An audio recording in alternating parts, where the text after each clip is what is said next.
Hi everyone, and welcome back to my channel, Handmade by Ying with Donna. Today is Wednesday, the last Wednesday of the month, and boy do I have a couple good hacks for you guys. Kitchen stuff in our sewing room. Who knew, right? So I've got a cup, I've got a bowl, got 2 forks, and no, we're not snacking today, and I've got a little tiny plate. These are items that can be used in your sewing room. I honestly am learning so much, and I want to share everything that I've learned. So I got 2 different kinds of forks because some of us need ours in the kitchen, so you can also do it with the plastic. That's why I brought it up. So with that being said, we all end up at some point or time, we need to make little cool projects, right? And we always need pleats here or there. So with that being said, a fork is the perfect tool to use to make pleats. Who knew, right? So let me show you. Pull a little piece of fabric. This is adorable. I'm going to do it with the fork first. So all you're going to do is take your bottom of your fork and you're going to slide it in, and this is going to give you 1.5 inch pleat. And this one's 1.5 inches. I'm going to show you, there's little measurements for each one. So then you're just going to measure it, and that's going to give you your 1.5 inch pleat. If you come into the second one, instead of the 1.5 inches, like remember I used the bottom one for the first, now I'm going up 1 rung. That's your measurements, okay? And you're just going to turn your fork and lay it. That way you're going to be consistent with all of your markings. Is that not adorable? And best way to do pleats, you're going to get the perfect one every time. So now I'm going to switch from the household one, and I'll go with the plastic. The measurements are the same. As you can see, you can lay them side by side and they're the same. So I'm going to go up this one. If you use the dead center, that's going to give you a 1/2 inch pleat. So I'm going to go into the center where I want it, and I'm going to come over, and that's going to give me consistent 1/2 inch pleats. And then if you use the top one, that's going to give you a 1/4 inch pleat. I do a lot of the 1/4.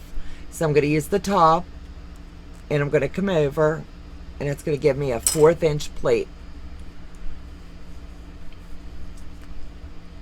And I'm a pleat girl. I love them.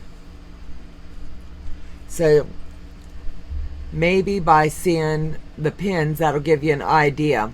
This one's your 3/8. This one is your 1/2, your 1/4, and your 1/8. Now, is that not cool?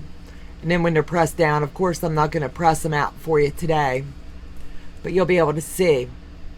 Who knew, right? Some of you may already be using it. That's the first I've seen it on someone else's video quite a while back. And I was like, I'll give that a go and see. Another thing is I'm getting into the rounded corners. I like stuff like that. So I'm just going to use this. I made sure I pulled white to be able to show you. Depending upon, picture this, the easiest way I can tell you is picture this as your quilt. It's a finished quilt. I'm going to use different measurements all the way along the way. So if you want a rounded corner, you're just going to sit your cup down on your corner, and that's going to give you a small round. And I'm going to put a C here so you know that's the cup. Then I'm going to use the bowl for this side and show you how cool this comes out. And then you're going to know right where to cut these off. Or you can use the saucer. I should have grabbed the plate as well. But all you do is line it up, and it's going to go corner to corner on your, like where your material is. You're just going to lay it there until it's butt up against your fabric, and that's going to show you where you want to make that curve. Then of course on this side, this one here is the small plate. And if I would have used a dinner plate, which I should have brought one up to show you, that'll give you the great big scallop there. But that'll take, you should be able to see this really easy. This one here is the saucer.